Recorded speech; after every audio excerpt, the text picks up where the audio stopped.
Assalamualaikum. Perkenalkan, saya Putri Variati Kurniawan, menjabat sebagai calon pengelola objek wisata di Dinas Pemuda, Olahraga dan Pariwisata Pidijaya. Untuk membangkitkan motivasi belajar, saya percaya bahwa tidak ada hal yang gagal dalam hidup ini. Jika suatu hal belum berhasil untukmu, maka ubah caranya, bukan tujuannya. Pada kesempatan ini, saya ingin memaparkan rancangan aktualisasi saya yang berjudul Optimalisasi Promosi Wisata Kuliner Pidijaya melalui media sosial Instagram. Latar belakang saya mengangkat isu ini sebagai judul adalah karena Dispora Par Pidijaya memiliki andil dalam menentukan perkembangan pariwisata di Pidijaya. Dan tujuan dari aktualisasi ini adalah untuk mengimplementasikan core values berakhlak dan mencari solusi pemecahan isu dari core issue yang telah ditentukan. Harapannya melalui aktualisasi ini, kuliner khas Pidijaya dapat lebih dikenal oleh masyarakat luas. Sebelum menuju isu utama, izinkan saya untuk memberikan gambaran mengenai profil Dispora Par Pidijaya. Dinas Pemuda, Olahraga dan Pariwisata Pidijaya berlokasi di Jalan Iskandar Muda, Kecamatan Merdu, Kota Merdu, Kabupaten Pidijaya. Saat ini Dispora Par Pidijaya dikepalai oleh Bapak Saifuddin ZA MPD. Ada 3 bidang yang bernaung di bawah Dinas Pemuda, Olahraga dan Pariwisata Pidijaya.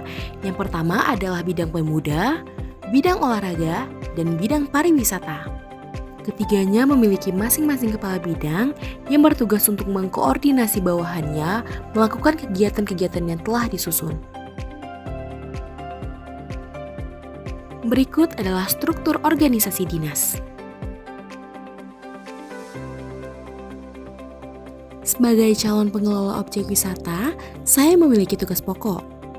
Yang pertama adalah mempelajari tugas dan petunjuk kerja yang diberikan untuk menghindari kesalahan dalam pelaksanaan kegiatan. Kedua, mengelola objek wisata berdasarkan petunjuk dan ketentuan. Ketiga, menyerahkan hasil pekerjaan kepada atasan sesuai ketentuan untuk dapat dipergunakan. 4. Mencatat dan menyimpan nama atau kode file sebagai arsip berdasarkan permasalahan untuk memudahkan penemuan kembali jika diperlukan. Kelima, memelihara perangkat komputer dan memperbaiki kerusakan ringan agar komputer selalu dalam keadaan siap pakai. Terakhir, melaksanakan tugas kedinasan lainnya sesuai dengan petunjuk atasan, seperti membuat laporan hasil pelaksanaan tugas kepada atasan sebagai bahan untuk mendapat petunjuk lainnya. Setelah melakukan pengamatan, saya menemukan ada 3 isu penting yang menjadi masalah di lingkungan kerja Dinas Pemuda, Olahraga dan Pariwisata Pidijaya. Yang pertama, kurang optimalnya promosi wisata kuliner Pidijaya melalui media sosial Instagram. Yang kedua, kurangnya kedisiplinan kehadiran pegawai di Dinas Pemuda, Olahraga dan Pariwisata Pidijaya. Lalu yang ketiga, minimnya kemampuan SDM dalam menggunakan perangkat komputer. Berikut adalah metode AKPL untuk menentukan kelayakan isu. Dapat dilihat dari ketiga isu ini, ketiganya memenuhi syarat isu. Namun, hanya ada satu isu yang memiliki nilai tertinggi sebagai prioritas. Dalam menentukan prioritas isu, dapat menggunakan metode USG untuk melihat bobot nilai tertinggi dari ketiga isu tersebut. Berikut adalah metode USG untuk menentukan prioritas isu. Dengan demikian, isu pertama ditetapkan sebagai core isu. Berdasarkan hasil analisis isu menggunakan teknik analisis AKPL dan USG di atas, dapat disimpulkan bahwa isu yang mendapat nilai tertinggi adalah optimalisasi promosi wisata kuliner Pidijaya melalui media sosial Instagram.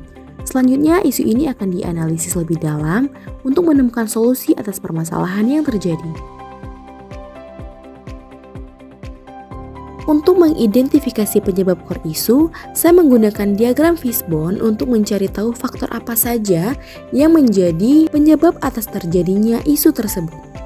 Dapat dilihat bahwa dari faktor manusia, penyebabnya adalah kurangnya SDM yang melakukan promosi melalui media sosial.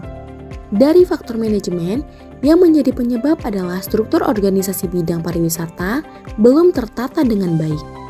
Faktor media disebabkan oleh kurang aktifnya media sosial yang ada dalam mempromosikan kuliner Pidijaya. Penyebab dari faktor lingkungan adalah karena kurangnya peran pegawai dalam melakukan kegiatan promosi. Sehingga keempat faktor tersebut menyebabkan kurang optimalnya promosi wisata kuliner Pidijaya melalui media sosial Instagram. Berikut adalah data core issue yang saya dapatkan. Di dalam akun official Instagram Disporapat Pidijaya, tercatat sebanyak 18 postingan dengan klasifikasi sebagai berikut.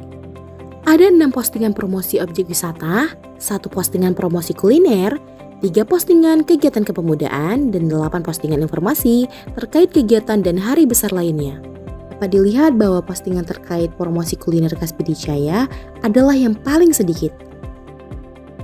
Oleh karena itu, isu yang saya angkat adalah kurang optimalnya promosi wisata kuliner Pidijaya melalui media sosial Instagram. Dalam mewujudkan optimalisasi promosi wisata kuliner Pidijaya melalui media sosial Instagram, kegiatan yang dapat dilakukan untuk menemukan solusi atas permasalahan tersebut adalah dengan mengumpulkan informasi terkait kuliner Pidijaya untuk kemudian didokumentasikan dalam bentuk foto atau video menarik dan selanjutnya dipublish melalui akun media sosial Instagram. Untuk mencapai solusi tersebut, saya telah merancang 4 kegiatan yang akan menjadi pemecahan isu. Yang pertama adalah membuat database mengenai informasi kuliner Pidijaya menggunakan Google Sheet. Yang kedua, membuat video promosi. Ketiga, mengunggah konten promosi ke media sosial Instagram. Dan yang terakhir, melakukan evaluasi konten yang telah diunggah ke akun Instagram untuk mengetahui perkembangannya. Berikut adalah matriks aktualisasi yang telah saya susun beserta dengan tahapan kegiatan dan outputnya. Untuk kegiatan pertama, tahapan kegiatan yang akan saya lakukan adalah melakukan konsultasi dengan mentor terkait pengumpulan data informasi kuliner Pidijaya. Outputnya adalah surat izin melaksanakan kegiatan dan form pembimbingan kegiatan. Tahapan yang kedua adalah mengumpulkan data makanan yang menjadi kuliner khas Pidijaya. Outputnya file yang berisikan data kuliner Pidijaya. Tahapan yang ketiga adalah memasukkan informasi tersebut ke dalam database Google Sheet. Outputnya adalah file yang berisikan data kuliner Pidijaya di dalam Google Sheet. Lalu tahapan kegiatan yang keempat adalah membagikan link Google Sheet kepada pegawai agar dapat mengakses database. Outputnya berupa link database.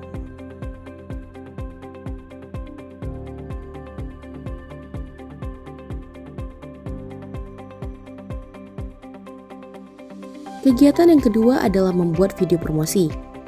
Dan tahapan kegiatannya adalah yang pertama, berkonsultasi dengan mentor terkait hasil dari analisis kegiatan yang pertama. Yang kedua, membuat video konsep yang akan diambil. Yang ketiga, melakukan pengambilan video. Keempat, mengedit video-video yang telah diambil. Dan yang lima, melaporkan hasil editan kepada mentor. Output dari tahapan kegiatan tersebut adalah yang pertama, tanda tangan mentor di form mentoring. Yang kedua, draft tahapan konsep video. Yang ketiga, file video bahan mentah pengeditan. Yang keempat, file video hasil editan. Dan yang kelima, tanda tangan mentor di form mentoring. Yang ketiga adalah mengunggah konten promosi ke media sosial Instagram.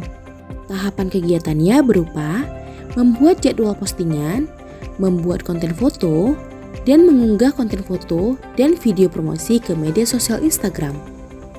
Outputnya adalah dokumen yang berisikan jadwal rutin mengunggah konten Instagram. Yang kedua, dokumentasi foto hasil pengeditan dan dokumentasi unggahan konten di Instagram. Tahapan kegiatan yang selanjutnya adalah membagikan link postingan kepada rekan kantor untuk disebarluaskan. Yang kelima, memantau perkembangan postingan melalui fitur like dan komen. Yang terakhir, melaporkan kepada mentor terkait perkembangan konten. Dan output yang didapatkan berdasarkan tahapan tersebut adalah link postingan, dokumentasi foto jumlah like dan komen di media sosial Instagram, dan tanda tangan di form mentoring. Kegiatan yang terakhir adalah evaluasi konten yang telah diunggah ke akun Instagram untuk mengetahui perkembangannya.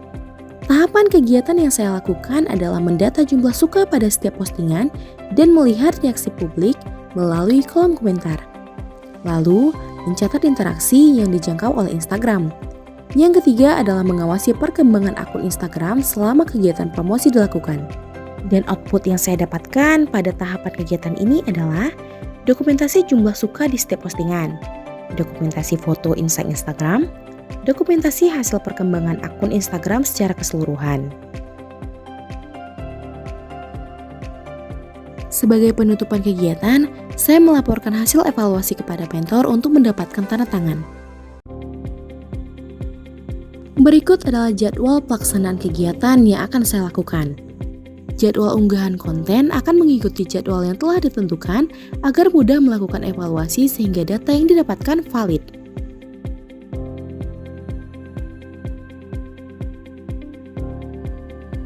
Sekian pemaparan saya, atas perhatiannya saya ucapkan terima kasih.